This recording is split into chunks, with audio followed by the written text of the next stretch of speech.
সহবাসের সময় এই জায়গাটাতে বীর্যপাত হয়। যোনিপথের রাস্তার পেছনে কি থাকে দেখছেন ছিদ্রটা, এটাই হচ্ছে যোনিপথের ছিদ্র। জাতীয় নাগরিক পার্টির জ্যেষ্ঠ যুগ্ম সদস্য সচিব ডাক্তার তাসনিম জারার বিরুদ্ধে অশ্লীলতা ছড়ানোর অভিযোগে ব্যবস্থা নিতে আইনি নোটিশ পাঠিয়েছেন এক আইনজীবী। একই সঙ্গে ব্যবস্থা নিতে বলা হয়েছে ডাক্তার জাহাঙ্গীর কবিরের বিরুদ্ধেও।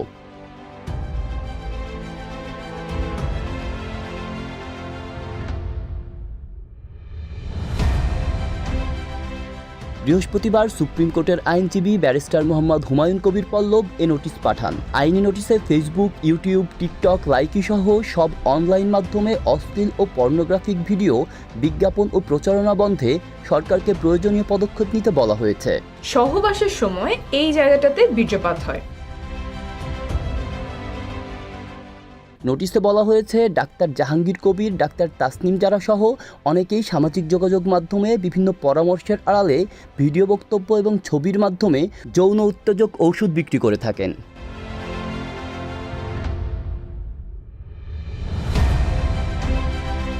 ওইসব ছবি এবং ভিডিও সমাজে ব্যাপকভাবে অশ্লীলতা ছড়িয়ে সামাজিক ও পারিবারিক মূল্যবোধকে বিনষ্ট করছে। এতে অভিযোগ করা হয় বাংলাদেশের নামি দামি সেলিব্রিটি এবং শোবিজ মডেল ও তারকারা তাদের নিজস্ব ফেসবুক পেজ এবং ফেসবুক অ্যাকাউন্টে টাকার বিনিময়ে বিভিন্ন অশ্লীল ভিডিও ও বিজ্ঞাপন প্রমোট করছেন।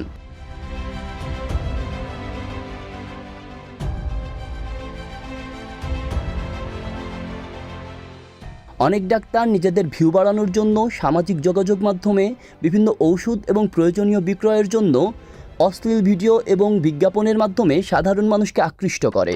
বীর্যপাতটা হলো, তারপর শুক্রাণুর কিন্তু অনেক দূর পর্যন্ত যেতে হবে। অবিলম্বে সংশ্লিষ্টদের বিরুদ্ধে আইনগত ব্যবস্থা গ্রহণ না করলে ল অ্যান্ড লাইফ ফাউন্ডেশন জনস্বার্থে হাইকোর্টে রিট করে যথাযথ আইনি পদক্ষেপ নেবে বলে নোটিশে জানানো হয়েছে।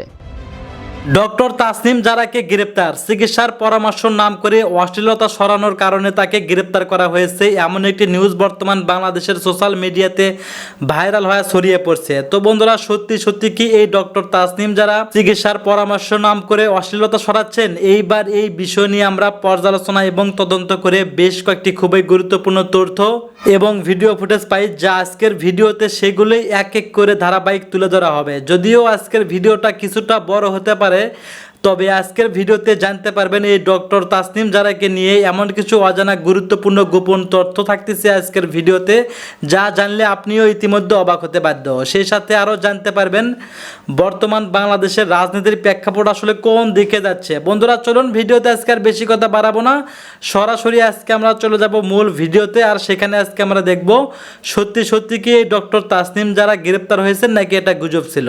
বন্ধুরা, আপনাদের সবাইকে নতুন একটা ভিডিওতে আমন্ত্রণ জানাচ্ছি। আজকের এই ভিডিওতে আমাদের দেশের দুইজন আলোচিত চিকিৎসক, একজন হচ্ছেন ডাক্তার তাসনিম জারা, আরেকজন হচ্ছেন ডাক্তার জাহাঙ্গীর কবির। তাদের বিরুদ্ধে অশ্লীলতা ছড়ানোর অভিযোগে আইনি নোটিশ দেওয়া হয়েছে।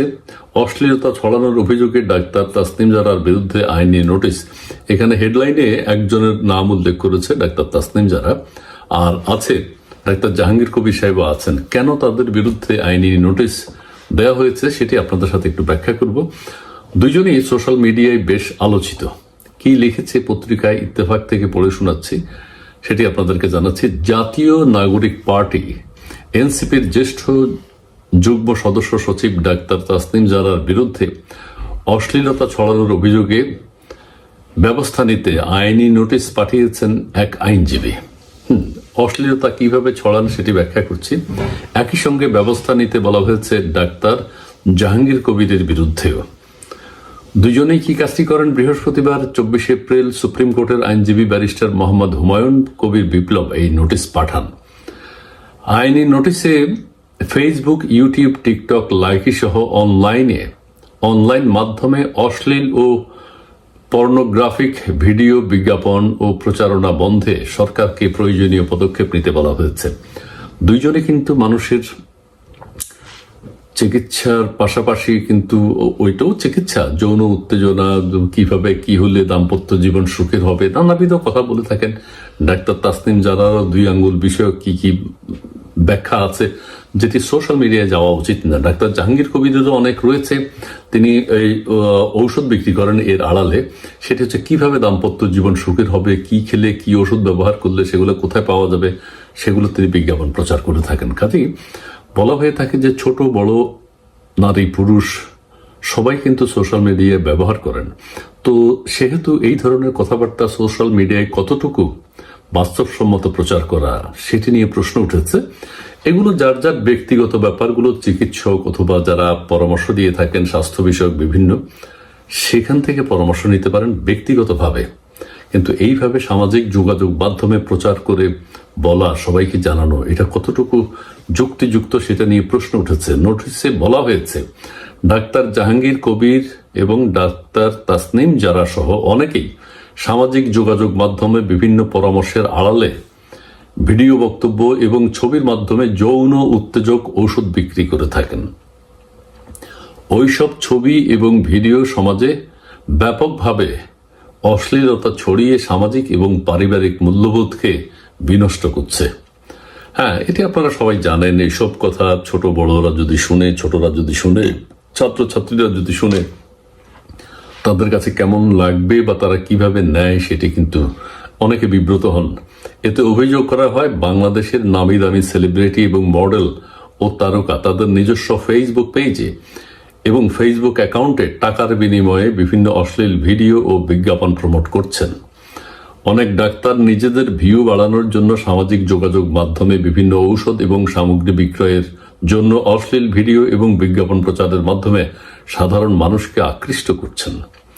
অবিলম্বে সংশ্লিষ্টদের বিরুদ্ধে আইনগত ব্যবস্থা গ্রহণ না করলে ল অ্যান্ড লাইফ ফাউন্ডেশন জনস্বার্থে হাইকোর্টে রিট করে যথাযথ আইনি পদক্ষেপ নেবে বলে নোটিশে জানানো হয়েছে। এটি খুবই ভালো একটা উদ্যোগ নেওয়া হয়েছে। সোশ্যাল মিডিয়ায় আমরা যা তা বলতে পারি না, যা খুশি। সোশ্যাল মিডিয়ায় আপনি কি ধরনের চিকিৎসা দেবেন, কেন দাম্পত্য জীবন কিভাবে সুখের হবে, সেটি নিয়ে যদি কোনো স্পেসিফিক প্রবলেম থাকে সেটি আপনাদের সাথে পরামর্শ করবে, আপনারা যদি সেটা এক্সপার্ট যদি হয়ে থাকেন, অথবা চিকিৎসক যারা রয়েছেন আরো, তারা সে বিষয়ে পরামর্শ দেবেন। কিন্তু আপনারা সোশ্যাল মিডিয়ায় এই পরামর্শগুলো দেয়া যুক্তিযুক্ত নয়। তাছাড়া ডাক্তার জাহাঙ্গীর কবির এখন এই যে কিভাবে দাম্পত্য জীবন, রাতে কয়বার, দিনে কয়বার, এসব কথা সোশ্যাল মিডিয়ায় বলা শোভা পায় না, শোভনীয় নয়। ডাক্তার তাসনিম যারাও 2 আঙ্গুল কিভাবে চেক করবেন নারীদের, বহু কথা বলে থাকেন। এগুলো আপনারা দেখেছেন নিশ্চয়ই, আপনারা জানেন। এখন আবার কেউ কেউ বলছেন, আমাদের ইসলামী স্কলার যারা রয়েছেন তারা ওয়াজ মাহফিলে যেভাবে দাম্পত্য জীবন কিভাবে সুখের হবে, কত কি নানান কথা বলে থাকেন, পরামর্শ দিয়ে থাকেন। এগুলো যদি তারা ব্যক্তিগতভাবে পরামর্শ দিয়ে থাকেন কাউকে যাদের সমস্যা রয়েছে, তাহলে কিন্তু সোশ্যাল মিডিয়ায় এগুলো প্রচার হয় না, বা আমরা দেখতে চাই না, বা দেখানোটা ঠিক না, বা সোশ্যাল মিডিয়ায় বলাটা ঠিক না। সো এগুলো থেকে সবাই আমরা যাতে বিরত থাকি। যার যার যে সমস্যা রয়েছে, যেগুলো সাধারণের জন্য উপকার, খাবার দাবার কি খেলে ভালো হবে, কি খাওয়া উচিত, কি ধরনের স্বাস্থ্য সুরক্ষা করা যায়, সেটা বলতে পারেন। শাক সবজি, হ্যাঁ, ফলমূল কি খেলে মানুষের স্বাস্থ্যের জন্য, ভিটামিন সি, ভিটামিন ডি, রোদের তাপে আমাদের কি, এইসব পরামর্শ সোশ্যাল মিডিয়ায় দেয়া যায়। কিন্তু বাকি যে কথাগুলোর জন্য এখন আইনি নোটিশ দেয়া হয়েছে সেটি আপনারা সবাই জানেন। ডাক্তার জাহাঙ্গীর কবির এবং ডাক্তার তাসনিম যারা কিভাবে ফেসবুক, ইউটিউব ইউজ করে নিজেদের ব্যক্তিগত স্বার্থ হাসিলের চেষ্টা করছেন, এবং তারা এর আড়ালে এসব পরামর্শ দিয়ে তারা কিন্তু ঔষধ বিক্রি করেন, যেটি শোভনীয় নয়। ধন্যবাদ সবাইকে। নির্বাচনের আগে বিএনপি সব দিক থেকে দুর্বল হয়ে যাবে, নানান বন্দোবস্ত বিভিন্ন মহল থেকে চলছে। দর্শক, বিএনপির সবচেয়ে বড় শক্তি ভোট কারচুপি এবং প্রশাসনিক জালিয়াতি।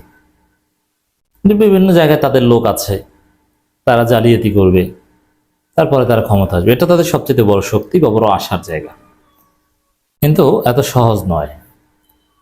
প্রশাসনে গুরুত্বপূর্ণ জায়গায়, ডিসিশন মেকিং জায়গায় বা কারচুপি করতে পারে এমন জায়গায়, আনডিউ ফেভার দিতে পারে এমন জায়গায় বিএনপির লোকজন থাকতে পারবে না। প্রশাসনকে নিউট্রালাইজ করতে হবে।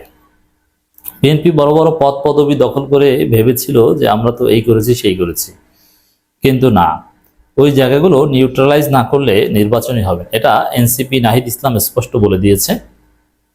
সাফ বলে দিয়েছে যে নিরপেক্ষ নির্বাচনের পরিবেশ নেই, প্রশাসন বিএনপির পক্ষে কাজ করছে একদম। তো এই জায়গাটা বিএনপিকে আরো দুর্বল করবে।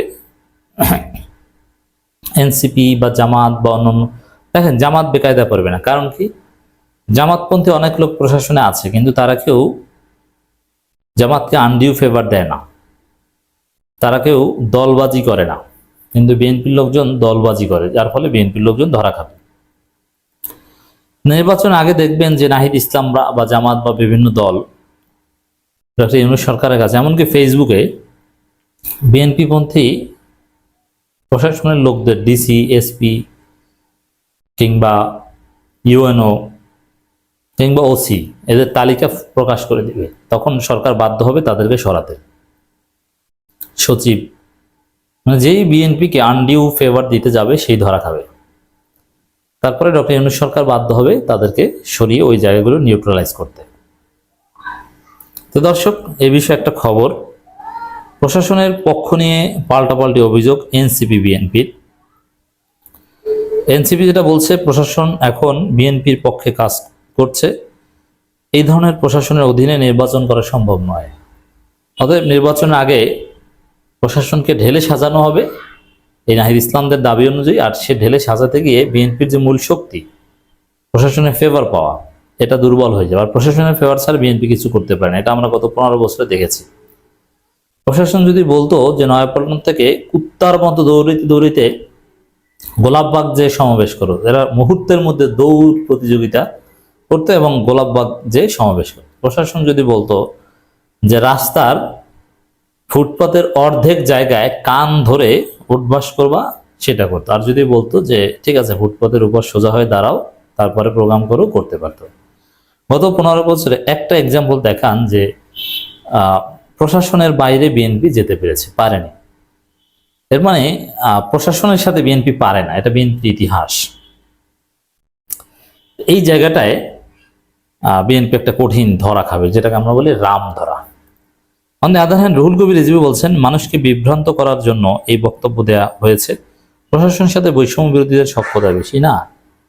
এই যে দেখেন, বিভিন্ন পন্থী লোক বিভিন্ন জায়গায় আছে, কিন্তু তারা কেউ নোংরা আচরণ করে না, ধরা পড়ে না, অথবা তাদের অপসারণের মতো কোনো ঘটনা কেউ দেখাতে পারবে না।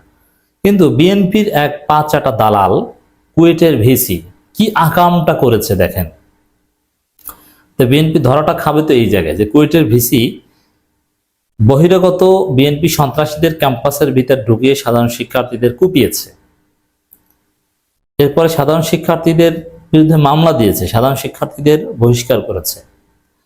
এরকম নোংরা আচরণ করলে টিকতে পারবে না। ওইরকম বিএনপির যারা আছে দালালি করে, তারা এতটা নোংরা দালালি করে, আর বিএনপির লোকজন এতটা খাই নোংরাভাবে তাদের পক্ষে কাজ করতে হয়, যার ফলে এদেরকে নিউট্রালাইজ করতে বাধ্য হবে ডক্টর ইউনূস সরকার। প্রশাসন বিএনপির পক্ষে কাজ করছে বলে অভিযোগ করছে এনসিপি নেতা নাহিদ ইসলাম। অন্যদিকে উল্টো অভিযোগ করছে বিএনপি। দেখেন, বিএনপির অভিযোগ কেউ বিশ্বাস করে না। নাহিদ ইসলামদের কথা মানুষ বিশ্বাস করে, পিনাকি ভট্টাচার্যদের কথা মানুষ বিশ্বাস করে, ইলিয়াস হোসেনদের কথা, কনক সরোয়ারদের কথা মানুষ বিশ্বাস করে, কিন্তু বিএনপির কথা কেউ বিশ্বাস করে না। বিএনপির নিউজ এবং নাহিদ ইসলামদের নিউজ, এনসিপির নিউজ এক জায়গায় করে জনগণের মন্তব্য একটু করে দেখবেন যে জনগণ কারটা বিশ্বাস করে। রুহুল কবির যে ভালো কথা বললো, জনগণ গালি দেয়, এর মানে জনগণ বিএনপিকে একদম সহ্য করতে পারে না। অন্যদিকে উল্টো অভিযোগ করেছে বিএনপি। দলটি বলছে প্রশাসনের সঙ্গে বৈষম্যদের সখ্যতা সবচেয়ে বেশি। আর নাহিদ ইসলামের বক্তব্যকে পলিটিক্যাল রেটরিক বা রাজনৈতিক বাগাড়ম্বর বলে বর্ণনা করেছেন। না, এটা একদম সত্য, আমাদের কাছে প্রমাণ আছে। কোন সচিব, কোন ওসি, কোন ইউএনও, কোন ডিসি বিএনপির দালালি করে আমরা সব জানি। এগুলো সময় মতো ফাঁস করে দিব, তারপরে এরা সবাই জয় বাংলা হয়ে যাবে। অর্থাৎ প্রশাসনে যারা বিএনপির দালালি করেন সাবধান হয়ে যান, আপনার চাকরি নিয়ে আপনার টানাটানি বাজবে। আর এটা পলিটিক্যাল রেটরিক না সত্য, এটা তো ওই কুয়েটের দিকে তাকালেই বোঝে। কুয়েট ভিসি যে কতটা নোংরা দালালি করছে বিএনপির পক্ষে, এটা দেখলেই তো স্পষ্ট হয়ে যায়। জুলাই গণঅভ্যুত্থানের ছাত্র নেতৃত্বের দল জাতীয় নাগরিক পার্টির আহ্বায়ক নাহিদ ইসলাম বলেছেন, বাংলাদেশের অনেক জায়গায় প্রশাসন থেকে প্রশাসন এখন বিএনপির পক্ষে কাজ করছে, তাই এই ধরনের প্রশাসনের অধীনে নির্বাচন করা সম্ভব নয়। অতএব ডক্টর ইউনূস সরকার বাধ্য হবেন প্রশাসনকে নিরপেক্ষ করতে, এই অভিযোগগুলো আমলে নিতে। বিএনপির জ্যেষ্ঠ যুগ্ম মহাসচিব রুহুল কবির রিজভী বলেছেন, মানুষকে বিভ্রান্ত করার জন্য এই বক্তব্য দেওয়া হয়েছে বলে তারা মনে করেন। তিনি বলছেন, প্রশাসনের সাথে বৈষম্য বিরোধী সক্ষতা সবচেয়ে বেশি। ঠিক আছে, যদি হয়ে থাকে তাহলে ডক্টর ইউনূস যদি প্রশাসনের অমুককে সরিয়ে দেয়, তমুককে সরিয়ে দেয়, অমুক ভিসি চেঞ্জ করে, আপনাদের কোনো সমস্যা থাকার কথা নয়। তখন আবার কান্নাকাটি করতে আইসেন না। তখন কান্নাকাটি করতে আসলে বোঝা যাবে যে আপনারা কি জালিয়াতি করেছেন। সাপোজ কুয়েটের ভিসিকে সরিয়ে দিলেই তো আপনাদের কান্নাকাটি শুরু হয়ে যাবে। এনসিপি নেতারা মনে করেন, গত বছরেই 5ই আগস্ট রাজনৈতিক পট পরিবর্তন পর প্রশাসন সহ বিভিন্ন ক্ষেত্রে বিএনপি সমর্থকরা জায়গা করে নিয়েছে। ফলে প্রশাসন ও পুলিশ সহ রাষ্ট্রের প্রতিষ্ঠানগুলো থেকে নির্বাচনে বিএনপি এক ধরনের সহযোগিতা পেতে পারে। এ ধরনের চিন্তা থেকে নাহিদ ইসলাম যে বক্তব্য দিয়েছেন তাতে এনসিপির অবস্থানের প্রতিফলন হয়েছে বলে দলটির নেতারা মনে করেন। এটাই যে নির্বাচন এত সহজ নয়, সুষ্ঠু নির্বাচন এত সহজ নয়, অনেক পথ পাড়ি দিতে হবে। নাহিদরা সেই পথে আমাদের হেল্প করবেন। আওয়ামী লীগ আমাদের এতদিন ধরে আশ্রয় দিয়েছে, তাই আমরা আওয়ামী লীগের জন্য কাজ করে গেছে বলে উল্লেখ করেন এনসিপির এই নেতা। এখন বিএনপির ক্ষেত্রে সেটা করবে। আর বড় দল হিসেবে পরবর্তীতে বিএনপি ক্ষমতায় আসার সম্ভাবনা আছে, তাই প্রশাসন দেখলো যে সরকার দ্রুত নির্বাচন দিলে ক্ষমতায় আসবে বিএনপি। সে কারণে বিএনপির সাথে তারা এক ধরনের দর কষাকষির মাঝে গেছে। প্রশাসন মানে রাষ্ট্র প্রতিষ্ঠানগুলো তাদের বিএনপির প্রতি নমনীয় আচরণ শুরু হয়েছে। এই জায়গাটা দেখেন, নাহিদ সরকারে ছিল, তো সরকারের একজন উপদেষ্টা ভালোভাবেই জানেন যে কিভাবে কি মেকানিজম হয়। অতএব নাহিদের এই বক্তব্য ক্রেডিবল। এমনকি রিজভির চাইতে নাহিদ অনেক বেশি জানেন। নাহিদ ইসলাম বলেছিলেন যে কোনো ধরনের পরিবর্তন বা মৌলিক সংস্কার ছাড়া নির্বাচন দিয়ে গেলে সে নির্বাচন গ্রহণযোগ্য হবে না। পাশাপাশি সেই নির্বাচন জাতীয় নাগরিক পার্টি অংশগ্রহণ করবে কিনা বিবেচনাধীন থাকবে। আর জাতীয় নাগরিক পার্টিকে বাদ দিয়ে কোনো নির্বাচন বাংলাদেশে আদৌ সম্ভব নয়। তিনি বলেন, প্রশাসন দেখছি বিভিন্ন জায়গায় বিএনপির পক্ষ অবলম্বন করছে। মাঠ পর্যায়ে যে চাঁদাবাজি চলছে সেখানে প্রশাসন নিশ্চুপ ভূমিকা পালন করছে। আমরা বলছি এ ধরনের প্রশাসন থাকলে, হ্যাঁ, চাঁদাবাজির ক্ষেত্রে তো আমরা দেখছি বিশেষ করে ওসিরা বেশিরভাগই হচ্ছে বিএনপি দালাল। বিএনপি নেতাদের নামে মামলা নিতে সাহস পায়। ইদানিং কিছু পরিবর্তন হয়েছে, কিন্তু এখন অধিকাংশ ওসি বিএনপির দালাল। বিএনপি নেতাদের নামে মামলা নিতে চান, তখন বলে যে কোর্টে যান। তিনি আরো বলেন, সেক্ষেত্রে আমরা যতটুকু জানি বাংলাদেশের প্রশাসনের সাথে ছাত্রদের তথা বৈষম্য বিরোধী সক্ষতা সবচেয়ে বেশি। তারা বিভিন্ন মন্ত্রণালয়, সরকার প্রতিষ্ঠান, এগুলো কোনো কথা না। যাই হোক দর্শক, এই যে নাহিদ ইসলামদের অভিযোগ এটা সত্য এবং ডক্টর ইউনূস সরকার এটা সমাধান করতে বাধ্য হবে, যার ফলে বিএনপি আরো দুর্বল হয়ে যাবে। এটা বিএনপির আকামের বিরুদ্ধে কঠিন পদক্ষেপ শুরুর প্রমাণ। আসসালামু আলাইকুম রহমতুল্লাহি ওয়া সম্মানিত দর্শক, চট্টগ্রাম বন্দরে রাশিয়ার 3টি যুদ্ধ জাহাজের আগমন ঘটেছে। সরকারি বক্তব্যে, কূটনৈতিক বক্তব্যে দুটো সরকার অর্থাৎ রাশিয়ান সরকার এবং বাংলাদেশ সরকারের পক্ষ থেকে যে ভাষা ব্যবহার করা হয়েছে তাতে মনে হয়েছে যে বন্ধুত্বের নিদর্শন স্বরূপ এই 3টি যুদ্ধজাহাজ বাংলাদেশে এসেছে এবং তারা বাংলাদেশের নৌবাহিনীর সঙ্গে মহড়ায় অংশগ্রহণ করবে।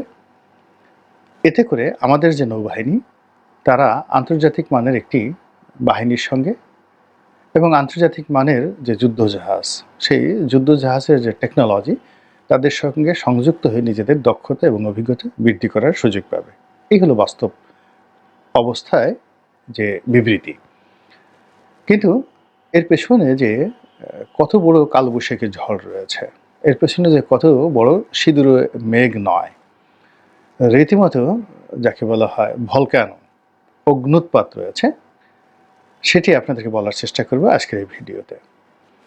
আপনারা জানেন যে রাশিয়ার অর্থায়নে প্রায় 1,10,000 কোটি বা 1,20,000 কোটি টাকা মূল্যের, যার 90% রাশিয়া সরকারের ইনভেস্টমেন্ট বাংলাদেশে একটি পরমাণু বিদ্যুৎ কেন্দ্র প্রায় প্রতিষ্ঠার পথে, বেশিরভাগ কাজ হয়ে গেছে। এখন এই বিদ্যুৎ কেন্দ্রের যে নির্মাণ, পরিচালনা, পরিবহন, এ সব কিছুই রাশিয়া করবে এবং এইভাবে তাদের সঙ্গে আমাদের একটা দীর্ঘমেয়াদী চুক্তি আছে। এবং আপনারা জানেন যে যে কোনো নিউক্লিয়ার পরমাণু শক্তি, সেটা জ্বালানিতে ব্যবহৃত হোক, পরমাণু বোমা তৈরির ক্ষেত্রে ব্যবহৃত হোক, কিংবা পরমাণু চালিত সাবমেরিনের ক্ষেত্রে ব্যবহৃত হোক। এই পরমাণুগুলোর খুবই সেন্সিটিভ, এবং এটি কোনো মতে যদি বিস্ফোরিত হয়, এই পৃথিবীতে মাত্র দুটো দুর্ঘটনা আমরা দেখেছি।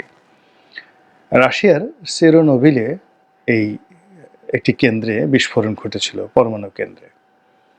তার ফলে সমগ্র বিশ্বকে অন্তত 15 থেকে 20 বছর আতঙ্কের মধ্যে কাটাতে হয়েছে, এবং বহু সর্বনাশ এই পৃথিবী হয়ে গেছে। দুটো পরমাণু বোমার আক্রমণ, একটা হলো ফ্যাটম্যান আর একটা হলো লিটল ম্যান, হিরোশিমা এবং নাগাসাকি শহরে দ্বিতীয় বিশ্বযুদ্ধের সময় আমেরিকা করেছে। এবং তার ফলে পুরো জাপান জাতি একেবারে মাটির সঙ্গে মিশে যাওয়ার মতো অবস্থায় পড়েছিল। সারা বিশ্ব থরথর করে কাঁপে পরমাণুর কথা শুনলে, পরমাণু যুদ্ধের কথা শুনলে। তো সেই পরমাণু শক্তি এখন যুদ্ধের জন্য বিশ্বের যে পরাশক্তিগুলো রয়েছে, ভারতে রয়েছে, পাকিস্তানেরও রয়েছে, ইরানেরও রয়েছে, ইসরায়েলেরও রয়েছে, এবং এর বাইরে আগের যে 5টি দেশ পরাশক্তি তাদের তো আছেই। কিন্তু এর বাইরে অনেক দেশে পরমাণুকে বিকল্প শক্তি হিসেবে ব্যবহার করার জন্য, সেটা বিদ্যুৎ কেন্দ্র বলেন কিংবা জ্বালানি বা অন্য কোনো ক্ষেত্রে ব্যবহার করার জন্য আমেরিকা, ফ্রান্স, ইংল্যান্ড, চীন তারা নানা রকম প্রকল্প তৈরি করেছে। এখন এ সকল প্রকল্পের কতগুলো টেকনিক্যাল বিষয় রয়েছে, এবং পরমাণুর কতগুলো বিশেষত্ব রয়েছে। যারা সায়েন্সের ছাত্র তারা এই বিষয়গুলো খুব ভালো করে বুঝবেন। অর্থাৎ এখানে কাঁচামাল হিসেবে যে সকল দ্রব্য আসে, তো চীনের কাঁচামাল, রাশিয়ার কাঁচামাল আর আমেরিকার কাঁচামাল এক নয়।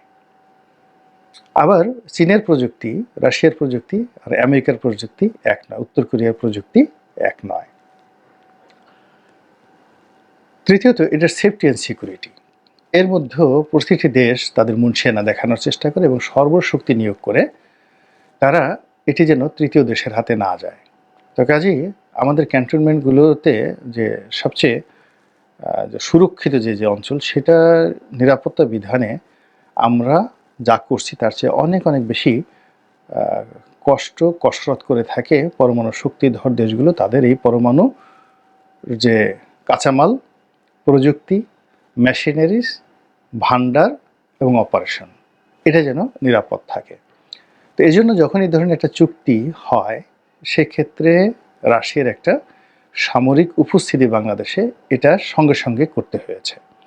অর্থাৎ ওই যে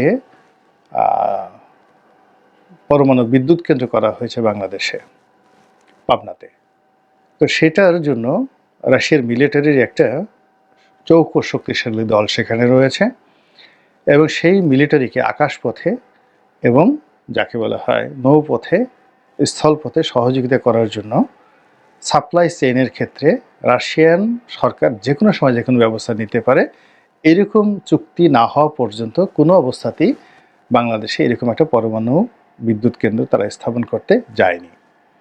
তাহলে বোঝার চেষ্টা করুন যে আমাদের সাথে রাশিয়ার যে চুক্তি এবং তাদের যে ইনভেস্টমেন্ট রয়েছে, সেখানে বাংলাদেশের এই ভূমিতে রাশিয়ান সেনাবাহিনীর যে উপস্থিতি আমরা কতটা অ্যাভেলেবল করে ফেলেছি। তো সেটা যখন পরমাণু বিদ্যুৎ কেন্দ্রের জন্য হয় তখন কোনো প্রশ্ন আসে না, কিন্তু এই সময়টিতে যখন একটা ক্রিটিক্যাল আলাপ আলোচনা চলছে, যে সেটা শেখ হাসিনার জমানা থেকে আমরা শুনতে পাচ্ছিলাম যে বাংলাদেশে একটি নতুন খ্রিস্টান রাষ্ট্র করার জন্য আমেরিকা চেষ্টা করে যাচ্ছে। সেখানে পার্বত্য চট্টগ্রামের একটা বিরাট অংশ, কক্সবাজার, উখিয়া, টেকনাফ এবং রোহিঙ্গা বা যেটাকে রোহিঙ্গা রাজ্য বলা হয়, এটিকে কেন্দ্র করে একটা নতুন রাষ্ট্র হবে এবং যা থাকবে আমেরিকার নিয়ন্ত্রণে। এবং সেই আমেরিকার সেই নিয়ন্ত্রণ প্রতিষ্ঠা করার জন্য তাদের যে একটা নেভাল বেস দরকার, সেই নেভাল বেসটার জন্য তারা সেন্ট মার্টিন দ্বীপ এবং তার আশেপাশের এলাকা লিজ নিতে চাচ্ছে বা দখল করতে চাচ্ছে, যেটা শেখ হাসিনার কাছে চাওয়া হচ্ছিল এবং শেখ হাসিনাকে গ্যারান্টি দেওয়া হচ্ছিল যে আপনি যতদিন ইচ্ছা ততদিন ক্ষমতায় থাকতে পারবেন যদি এই কাজটি করেন।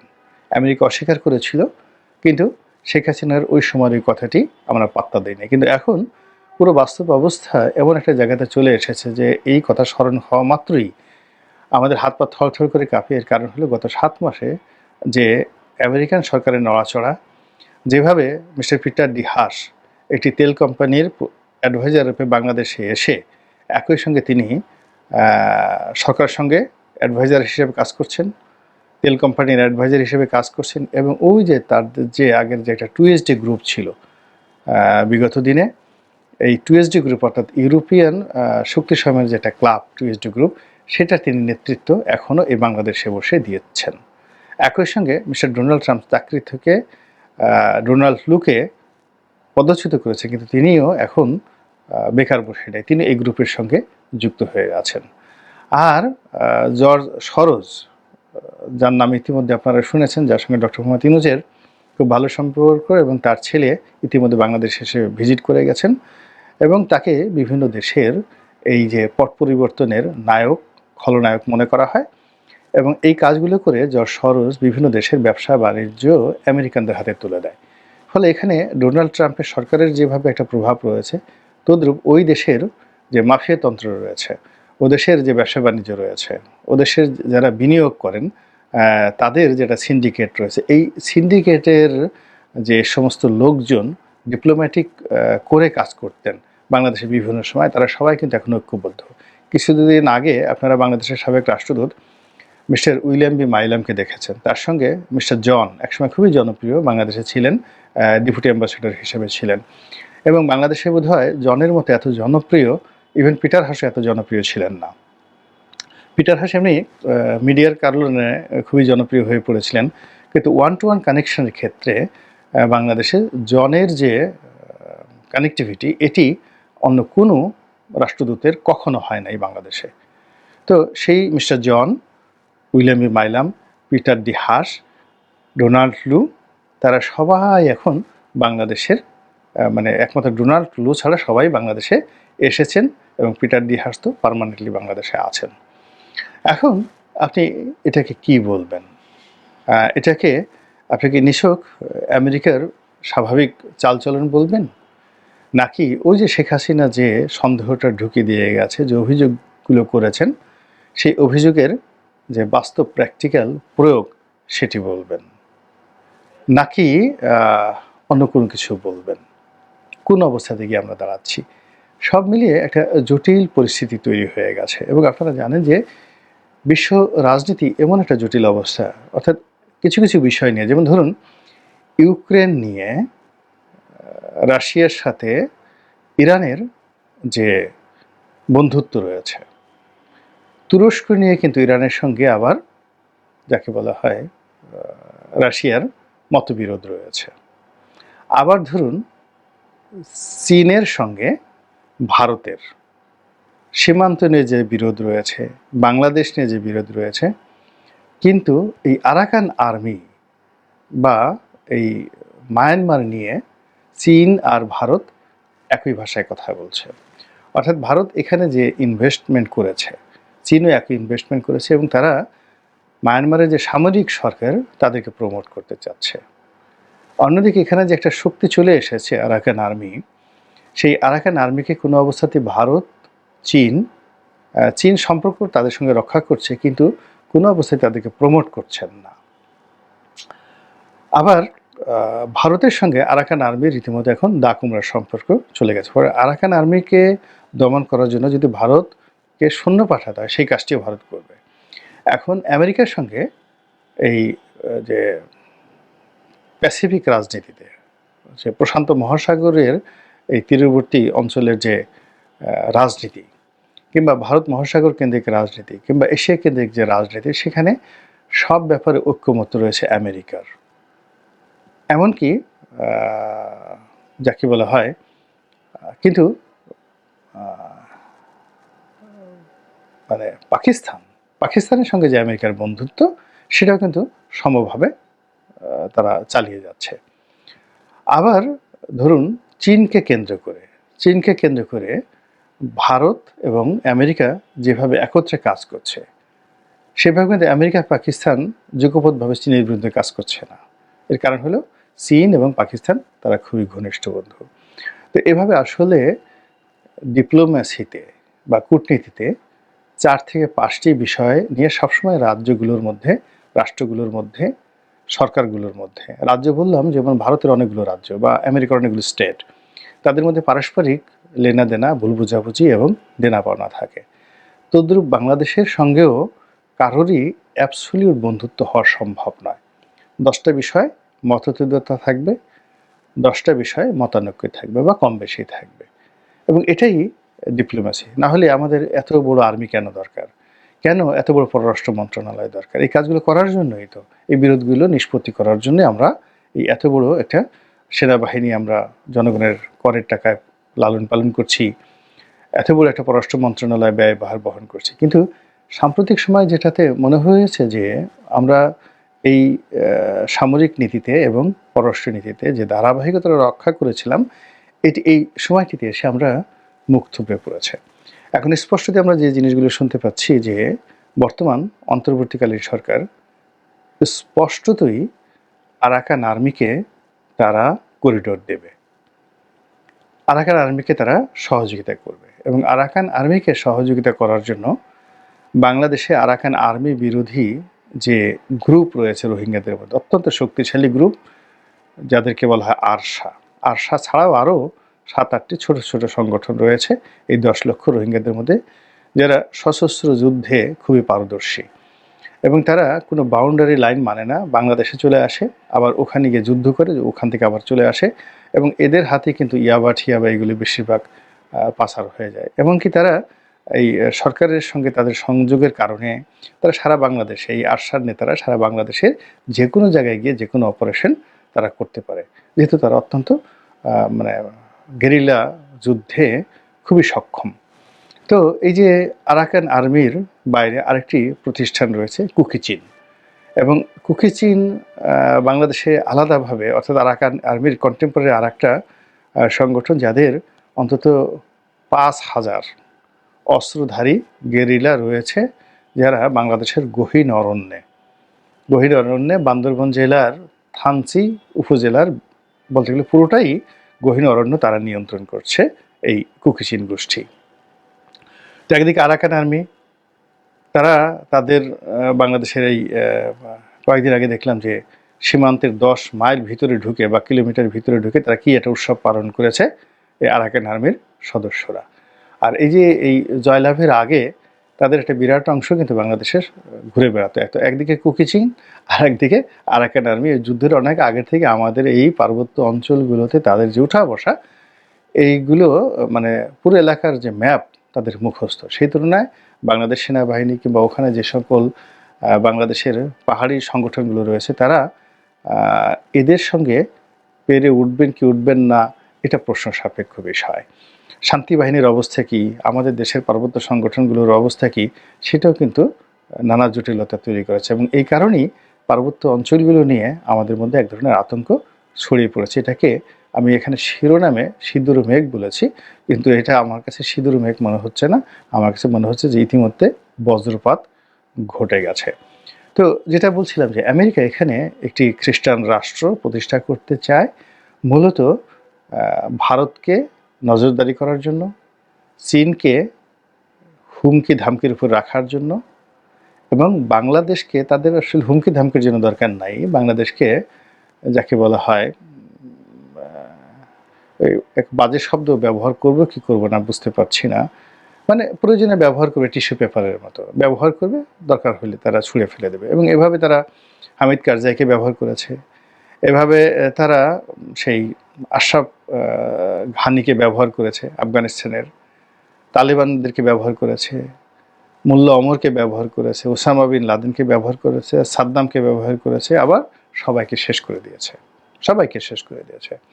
এবং আমেরিকারা যখনই এরকম কোনো একটা অসিলিনে কোনো একটা ভূমিতে গিয়েছে, ওই ভূমিতে মানে 100 বছর বসবাসের অনুপযোগী করে তারা রেখে গেছে।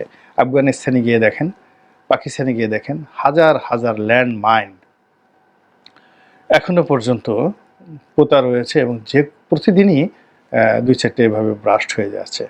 তো যখন আপনি বাংলাদেশকে একটা যুদ্ধের অধিক্ষেত্র তৈরি করবেন, একটা করিডোর বানিয়ে দেবেন, এবং আরাকান আর্মি তাদের বন্ধু, এখন নব্য বন্ধু যদি আরসা হয়, তার সঙ্গে যদি চীন বিদ্রোহী, অর্থাৎ আরাকানের যে আরেকটা এলাকা রয়েছে চীন, সেটি, তার সঙ্গে সঙ্গে বাংলাদেশের কুকিচিং, সম্মিলিতভাবে এদের যে তৎপরতা যদি বেড়ে যায় তাহলে চট্টগ্রাম, পার্বত্য চট্টগ্রাম, খাগড়াছড়ি, বান্দরবন, রাঙ্গামাটি, কক্সবাজার, এই পুরো এলাকার যারা স্থানীয় বাসিন্দা তারা ওখানে স্বাধীন মতো চলাফেরা করতে পারবেন। এমনকি আমাদের সেনাবাহিনী এখন যে কর্তৃত্ব নিয়ে সেখানে আছেন সেটাও কিন্তু হুমকির মুখে পড়বে। তো এরকম যখন একটা টান উত্তেজনা, ঠিক সেই সময়ের সাথে সেনাবাহিনীর প্রধান রাশিয়া সফর করলেন এবং সেখানে আমরা তাকে বিভিন্ন মোড়ে দেখতে পেলাম যে তিনি সেই যে রাশিয়ার বিখ্যাত AK-47 কালাশনোভিক এরকম নাম বোধ হয়, যেটাকে রাইফেল বলা হয়, তো সেই রাইফেল তিনি টেস্ট করছেন বা বাংলাদেশে আমদানি করার চিন্তা ভাবনা করছেন এবং তিনি সেখানে 4 দিনের সফর শেষ করে রাশিয়ার অন্য বন্ধু রাষ্ট্র পূর্ব ইউরোপের একটি দেশে গিয়েছেন এবং পূর্ব ইউরোপের সেই দেশ থেকে একসময় অস্ত্রের একটা চালান বাংলাদেশ হয়ে ভারতে যাওয়ার কথা ছিল এবং পরে সেটি আবার মাঝপথে বিস্ফোরিত হয়ে যায়। তো সেই দেশে তিনি গিয়েছিলেন, তারপর বাংলাদেশে এসেছেন এবং ইতিমধ্যেই দেখা গেল তিনি বাংলাদেশে আসতে না আসতেই সেই রাশিয়ার 3টি যুদ্ধজাহাজ বন্ধুত্বের বার্তা নিয়ে বাংলাদেশে চলে এসেছে। তো আমি আর কোনো কনক্লুশনে যাব না, আর কোনো কিছু নতুন করে বলবো না, শুধুমাত্র কাহিনীগুলো বললাম যে এই ঘটনাগুলো ঘটে চলছে। এর থেকে আপনারা বুঝে নেন যে কেমন ছিলাম আগে, কেমন আছি, আর আগামীতে আমরা কেমন থাকতে যাচ্ছি। মহান আল্লাহ আমাদের সবাইকে হেদায়েত দান করুন এবং হেফাজত করুন। আসসালামু আলাইকুম ওয়া রাহমাতুল্লাহি ওয়া বারাকাতুহু। ধন্যবাদ প্রিয় দর্শকবিন্দু, আমাদের ফুল ভিডিওটি দেখার জন্য আপনাকে জানাই অসংখ্য ধন্যবাদ। তো বন্ধুরা, এতক্ষণ আপনারা যে ভিডিওগুলি দেখলেন ডক্টর তাসনিম যারা গ্রেপ্তার, তো বন্ধুরা আসলে তিনি কিন্তু এখনও গ্রেপ্তার হয়নি। তাকে নিয়ে কিছু মন্তব্য উঠে ধরে এসেছে, যেমন তিনি চিকিৎসার পরামর্শ দিতে গিয়ে এমন কিছু অঙ্গভঙ্গি বা এমন কিছু কথা বলে যেটা সত্যি অশ্লীল দিকে চলে যাচ্ছে। এইবার এই বিষয় নিয়ে অনেকেই কথা বলছে, বিশেষ করে আজকের ভিডিওতে দেখতে পেয়েছেন বেশ কয়েকজন ব্যক্তি কথা বলেছে। এই বিষয় নিয়ে আপনাদের কী মন্তব্য অবশ্যই কমেন্ট বক্সে কমেন্ট করতে ভুলবেন না। আর হ্যাঁ, এমন নিত্য নতুন আপডেট খবর সবার আগে পেতে চাইলে এখনই আমাদের এই পিচ্চি সাকিব ইউটিউব চ্যানেলটি সাবস্ক্রাইব করুন। ধন্যবাদ।